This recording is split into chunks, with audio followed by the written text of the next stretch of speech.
To understand more about plate tectonics and continental drift, we have to look deep inside the Earth. The Earth's interior consists of several different layers. The inner core, which is believed to be solid iron and which is very hot. The outer core, which is believed to consist of rocky material so hot and under such great pressure that it is in a liquid state. The mantle, which is not as hot as the outer core and not as liquid. The mantle's outermost portion is solid. This is the solid outer portion of the mantle. Above this is the outermost layer of the Earth, the crust. Together, the crust and solid outer portion of the mantle form the Earth's outer shell. They are referred to as the lithosphere. It's not always easy to see the Earth's crust.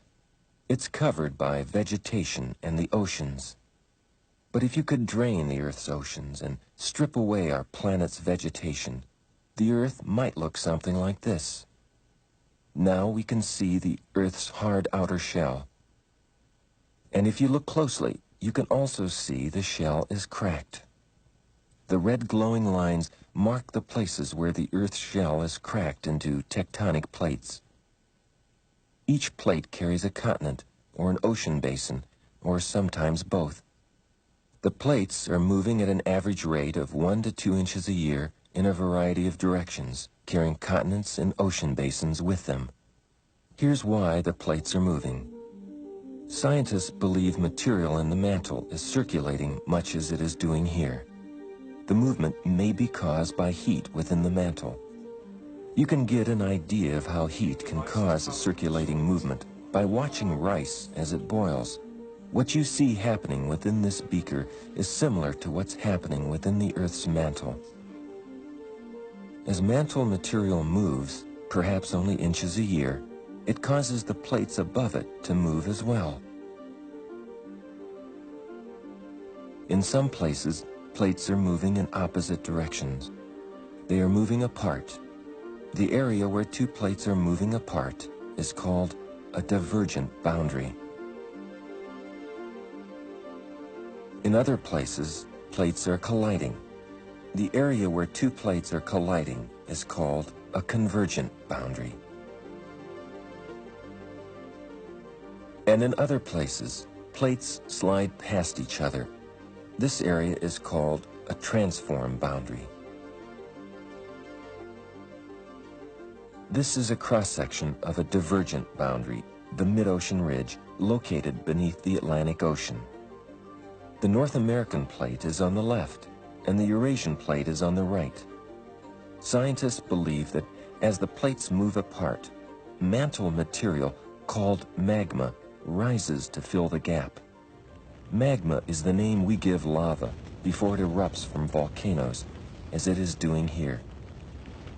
The magma cools and hardens on the ocean floor, adding new crust to old.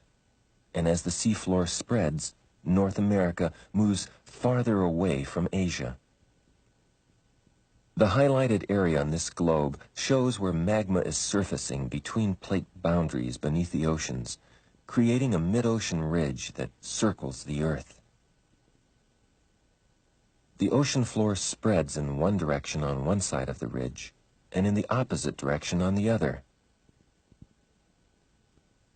The mid-ocean ridge is where plate material is created. And this is where plate material is destroyed, a convergent boundary. In this cross-section, the plate on the right is carrying an ocean basin and is moving in this direction.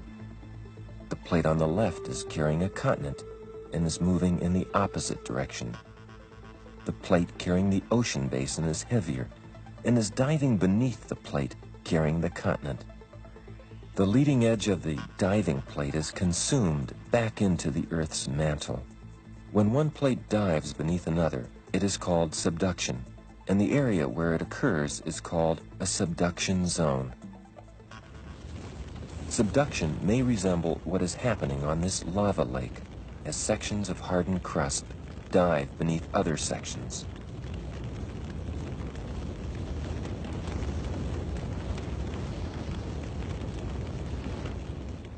The highlighted areas on this globe mark convergent boundaries. Subduction is occurring at most of them. These are the areas where plate material is destroyed. Here again are divergent boundaries, where plate material is being created. Again, most of them are beneath the oceans, creating a mid-ocean ridge that circles the globe.